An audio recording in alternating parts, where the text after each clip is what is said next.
Hi friends, কেমন আছো তোমরা সবাই? আমার 5 নম্বর মিনি ব্লগে তোমাদের সবাইকে স্বাগত। এই মিনি ব্লগটার প্রথম পার্ট মানে আমাদের চায়ের পর্ব তোমাদের দেখিয়ে দিয়েছিলাম, বলেছিলাম যে সেকেন্ড পার্ট আসবে। মানে হচ্ছে আমার কোনো একটা ভাজা পোড়া বা চপটপ বানানো, বৃষ্টির দিন খেতেই ইচ্ছা করে।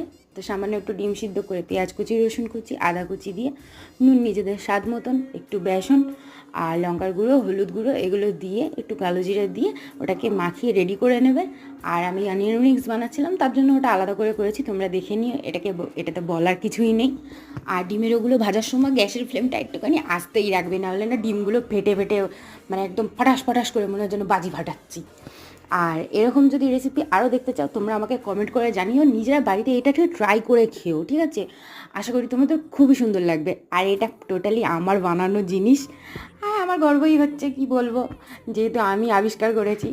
তো চ্যানেলটা সাবস্ক্রাইব করে দিতে একদম ভুলবে না। টাটা।